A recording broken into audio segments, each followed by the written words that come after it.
Hey there, and welcome to open class number 25. As I'm saying that, this may actually be 26, but I have to double check on that. But anyway, super welcome to open class here, and it's going to be a little bit different one today. Actually, just had one question which just came in, and I don't know if it was okay for me to share that one. So I decided to actually spend the start of this class on a journal club, which I haven't done in a long time. So we're going to look at a specific article, and here is why. Well, there's been a lot of talk lately about how insomnia affects your, how effective flu vaccines are. Like I've heard, concerns about that from a number of sources. So we're going to take a look at where that type of headlines come from, and we're going to see that it is, it's classic. Exactly what we see here is what you always see when you look at, when you hear a headline that's really scary, and then you look at the actual data where it comes from.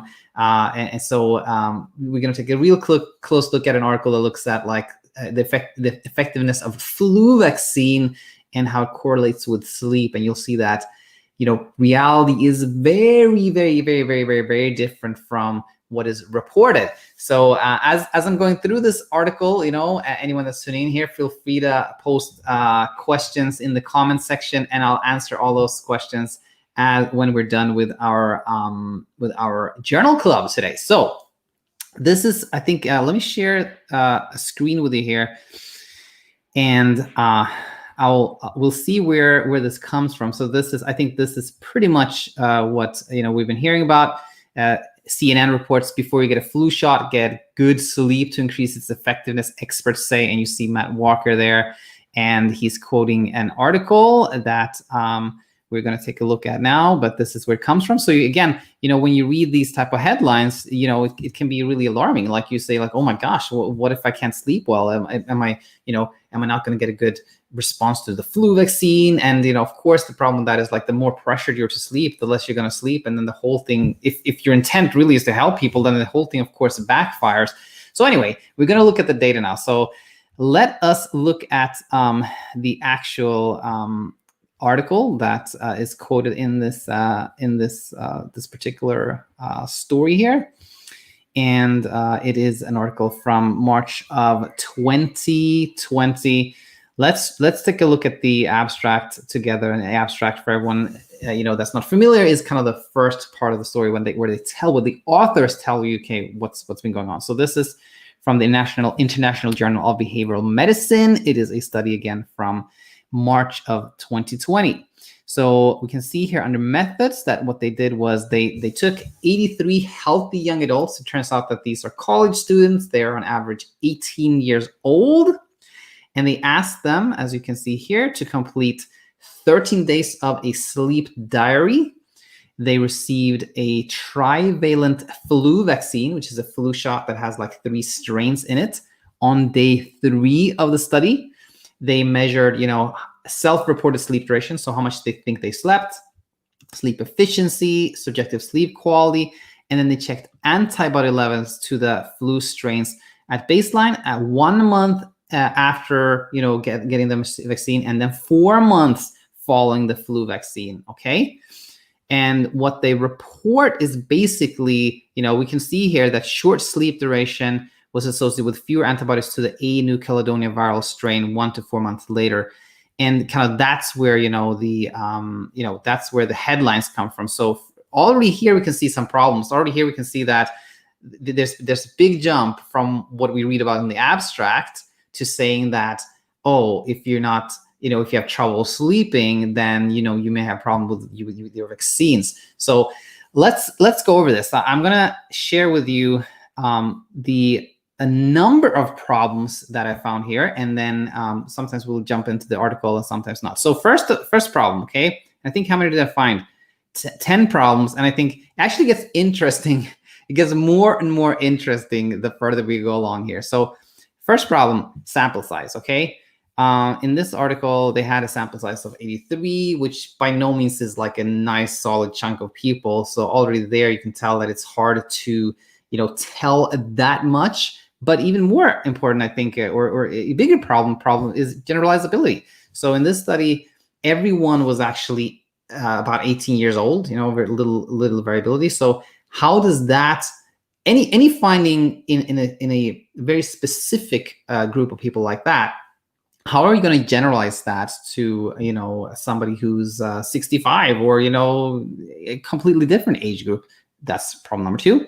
Here's another one: self-reported sleep duration. We know that when somebody is asked to guess how much they sleep, they don't know how much they sleep. On average, people when asked how much they sleep, adults say they sleep 7 hours, but they actually sleep around 6 hours when objectively tested. So there's, people, generally speaking, don't have a good idea how much they sleep. So that is very problematic when what you're looking at is to correlate sleep duration with anything. If you don't have an objective measure, that becomes very, very problematic. Now, problem number 4 here. They only checked sleep duration for 13 days. And, if you're really truly interested in this, then why only look at they looked at 3 days before they got the flu shot and then another 10 days. Very arbitrary. Don't you think that, you should maybe look at the whole study period for 4 months if you're really interested in this? I think that's another problem. Okay, check this out. If we go back into the article, they report that in this cohort, the sleep efficiency overall was 96.5%. Anyone that's familiar with sleep knows that does not sound right. What that means is that, let's say, if somebody spends 7 hours in bed and they sleep 3.5 hours, the sleep efficiency is 50%. Half of that was spent sleeping. So you can tell if somebody spends 7 hours in bed and their sleep efficiency is 96.5%, that means that everybody in this group literally sleep like that, did not wake up the entire night, and then woke up exactly when their alarm went off. Their sleep efficiency was 96.5%. That alone tells you something is not right. That just cannot be true. That puts a huge question mark around how accurately these participants estimated the sleep. Huge problem there. All right, problem number 6. So when you look at the results here, turns out that the only thing that actually correlated here with antibody response was how much these participants reported sleeping on day 2, the second day of the study, and the third day of the study. How much they reported sleeping on day 1, day 4, day 5, day 6, day 7, that did not correlate. And I think what the authors have done here is kind of classic. They kind of throw everything out there and see what correlates, and they pick, oh, this correlated. Okay, we're going to build an article around that. But I think why are you making such a big deal about this when only these 2 nights correlated? The other 12 days did not correlate at all with viral response. That's another problem. Problem number 7. Okay, here's the big one. Here is a big one. So basically, the headlines we read now is that flu shots effectiveness is reduced if you don't sleep enough. Blah blah blah. But when you look at this study, they gave in the flu shot there were 3 different strains of the flu vaccine, and only for one of the strains was this association seen that how much they slept day 2 or 3 was correlated with less amount of antibodies, compared with those who slept, reported sleeping little, who slept more. But again, it's only 1 out of 3 strains. It was not at all the whole thing. It was only 1 out of 3 strains. Huge problem there. Problem number 8, 97.6. Oh, this is a big one. I couldn't believe this. Okay, so the strain that they reported that there was a concern about, the strain out of these 3 strains that the subjects who had slept less reported sleeping less to those 2 days before getting the flu shot was for this strain, A/New Caledonia. Okay, and why am I getting so worked up here? It is because out of everyone in the study, 97.6 had an adequate response to that strain. Okay, and adequate means that the antibodies for that strain quadrupled or more, And 97.6 of everyone in the study had that quadrupling happen. So why are you reporting such a concern that people who slept less 2 to 3 days before getting the flu shot had less antibodies in absolute terms compared to others for this strain, the strain that 97.6% of everyone had an adequate response to? That is a huge problem to me. Problem number 9, there was no correlation between like having less amount of antibodies to sleep quality, which means that, you know, people felt they slept great 2 or 3 days before getting flu shot, but it so happened that only those who estimated sleeping less than others had less antibodies, right? And again, sleep quality is, you know, that's interesting because that is a subjective measure, but sleep duration is an objective measure, which they're reporting in a subjective way. So huge problem there. Problem number 10, publication bias. You know, any study that doesn't find anything is very unlikely to be published. So you're always, you know, whenever you read a study like this one, it has, you know, there might be 3 studies showing nothing, but the only one that gets published and gets attention is this one. And I forgot to make, I'm going to create it right now here, problem number 11, which I think is a huge one. Problem number 11, what does this mean?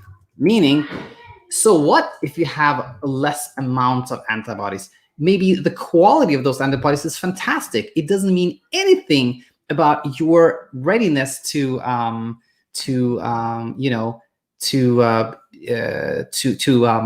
respond well to any infection. So the amount doesn't matter really.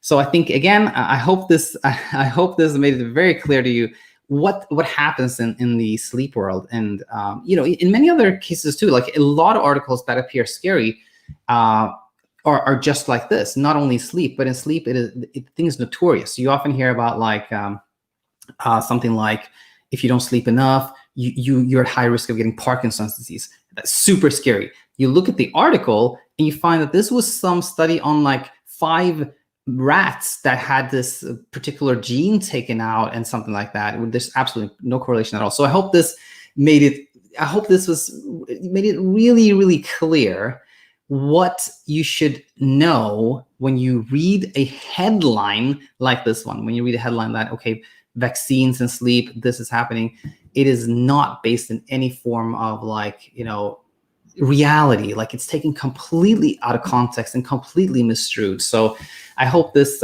made you feel like there is nothing to worry about when it comes to this, and that whenever you read a headline that is scary to you, let me know. I'd be super happy to review it and go from there. So I think today I didn't have any pre-prepared questions actually. Anybody out there with a question, please leave it now. And I'll be super happy to answer right now. Otherwise, I will just share with you that for future open classes, if you have a question that you would like me or Coach Michael or us together to talk about, then please send a question to questions@thesleepcoachschool.com. Speaking of vaccines, actually, it's funny here. You know, I'm thinking about our new self coaching program. Is actually, we call it the Insomnia Immunity program. That's some true immunity here. You can really get immune to insomnia. You just need education, and it is perfect if you like a supportive atmosphere. With our first batch of clients, I see already how, like, you know, people learn from each other, and it is super, super nice.